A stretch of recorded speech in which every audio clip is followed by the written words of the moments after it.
एक आदमी सिंथेटिक दूध बना रहा है, उससे कहो ये अपने बच्चे को पिला, नहीं पिलाएगा। फिर ये दूसरे का बच्चा जब पिएगा तो उसकी हालत क्या होगी, दूसरे शरीर में जाएगा तो हालत क्या होगी। वो केवल धन की बुद्धि रखता है। एक आदमी घी में केमिकल मिला रहा है, एक ऐसे अभक्ष्य पदार्थ मिला है, वो स्वयं नहीं खाएगा लेकिन वो होटलों में भेजा जाएगा, हजारों लाखों लोग खाएंगे, बीमारी बढ़ेगी, उसको रुपया से मतलब है। ये चीज, ये दुर्दशा हर जगह धर्म का ज्ञान न होने के कारण फैल रही, नहीं फैल रही। एक मरीज बीमार है, असली दवाओं में पैसे ज्यादा है, नकली दवा लेकर के असली के दाम में बेच देना, उसको बिल्कुल फायदा ना होना।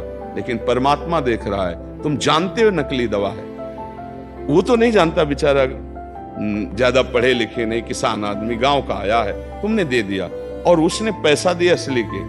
अब वो पैसा तुम्हारी बुद्धि भ्रष्ट करेगा, तुम्हारे परिवार में कलह पैदा करेगा और तुम्हारा पतन कर देगा। ऐसे हर डिपार्टमेंट में, हर विषय में यदि हम अपने धर्म से चले, अपने सत्य से चले और थोड़ा भी भजन होगा, वो आपको उत्तम गति प्रदान करेगा।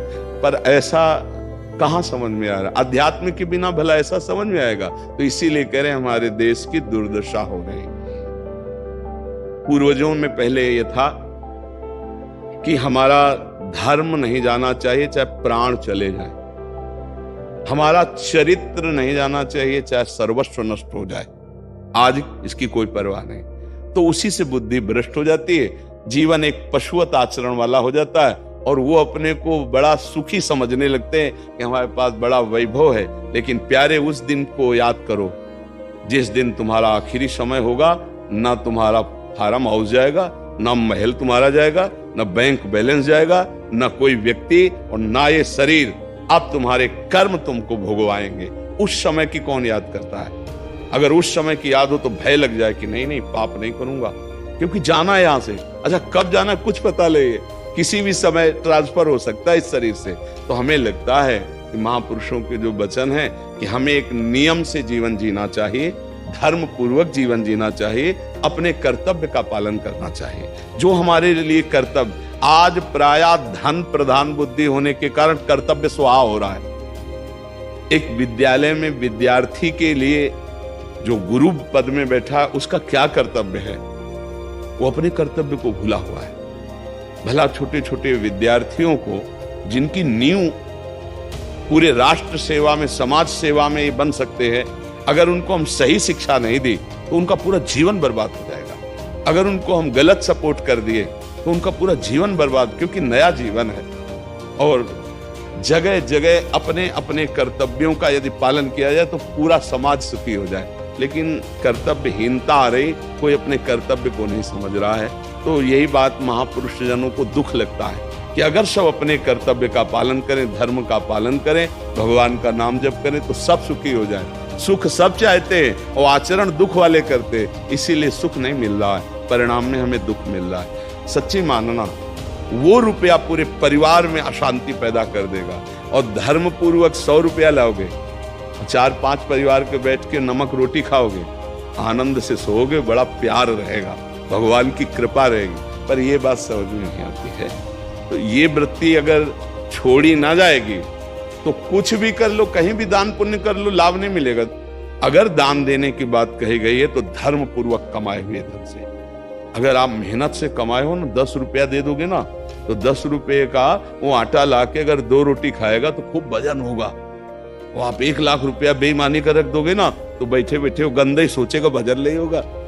उसका गंदा सोचना और आपका गंदा करना, दोनों मिल करके, उसके कारण भी तो आप बने ना, तो आपका ही पतन हो जाएगा। उसको तो भगवान बचा लेंगे क्योंकि भगवान की शरण में है।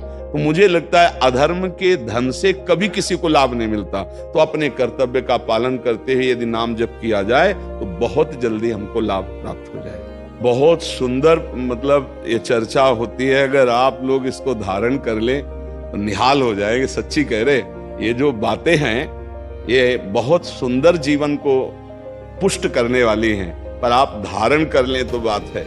नहीं तो जैसे लाभ दिखाई दे रहा 50,000, तो ये बातें भूल जाओगे, ये बातें अच्छी नहीं लगेंगी। यार बहुत बढ़िया काम घर में आएगा, पर हमारी ये बात ध्यान रखना, वो 50,000 घर में अशांति पैदा कर देगा। सच्ची मानना, आप धर्म से चलना, धर्म से चलोगे तो भगवान तुम्हारी रक्षा में रहेंगे।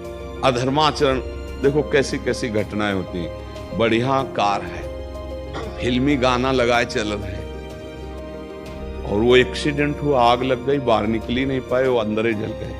क्या हुआ?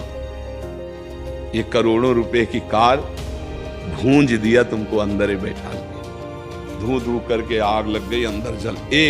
ऐसे जलना चाहते हो, या भगवान के आनंद में चिंतन करके शरीर छोटे हो, फिर दाह संस्कार हो ऐसे कि सब लोग भगवान के नाम का कीर्तन करते ही जा रहे, फिर आपका अंतिम संस्कार, वहां जीवित जल गए। क्या हो सकता है? एक एक पल तुम्हारे कर्म का हिसाब होगा, एक एक सेकंड का। ऐसे कर्म करो कि हमारा अच्छा हिसाब हो, बुरा हिसाब। ये मत समझो कोई देख नहीं रहा, वो देख रहा है जिसको हिसाब करना है, वो देख रहा है। उसके लिए कोई वकील या किसी सबूत की जरूरत नहीं होती, वो सर्वांतर्यामी आपके अंदर बैठे ही देख रहा है। तो सदैव जैसे सत्संग सुन रहे हैं, तो अगर हाथ जोड़ के प्रार्थना है, थोड़ी भी बात मान लोगे तो आप सच्चे सुख के मार्ग में चलने लगोगे।